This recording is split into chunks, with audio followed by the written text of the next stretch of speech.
everybody. We're trying a new format today where we're going to have a lot more cuts and just to experiment, explore, see if we can make this video a little bit more entertaining for you.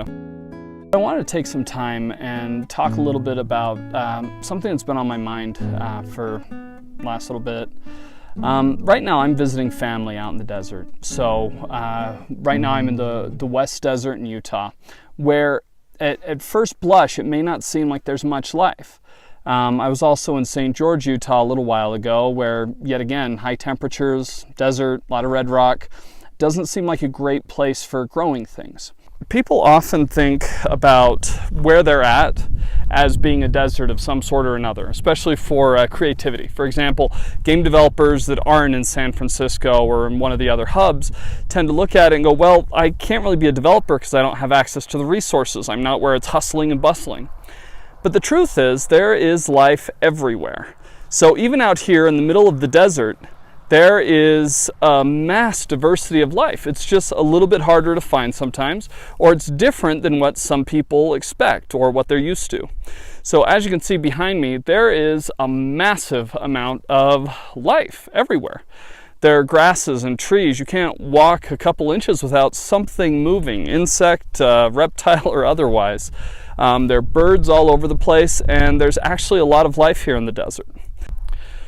So I've spent a lot of time out here last couple weeks talking with people about different ways to grow things in different environments and climates. I live in Ohio, where it's a lot more moist than this, and so I don't have to try quite so hard. There's plenty of rain. I do still need a regular watering schedule, but I have a lot more opportunity to grow things.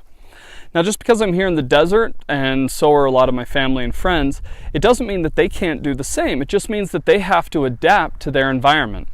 In a place with much less moisture and different challenges, for example, this soil is a lot more sandy than I'm used to. I'm used to more clay environments where I can put down some compost and get something good growing.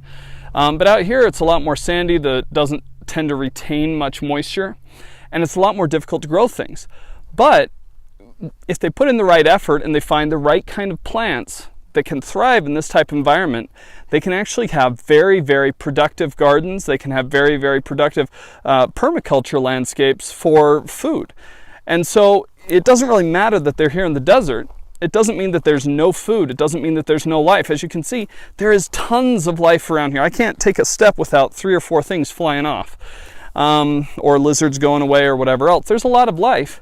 It just means that they have to adapt to this environment.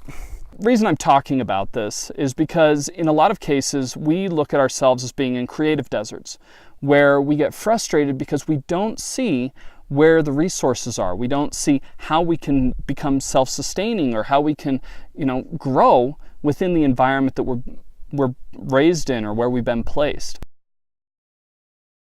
You can develop and grow anywhere, especially with the advent of the internet. You have access to any type of resources you need to be successful at any kind of development or production that you would like to be involved with. You don't need to move out to a specific hub or city or location where it's supposedly hot at the moment, where you may have this perception that there's a lot more going on than there is currently around you. All you need to do is start. No matter where you're at, if you look for the tools and the resources, the only thing holding you back is you putting in the time and effort. You don't have to wait until you're in a lush location. Just like here in the desert, you can make things grow. You can make things happen. It's just a matter of putting in the effort and doing. So anyway, I hope you enjoy this, and I'll talk to you next week. Bye.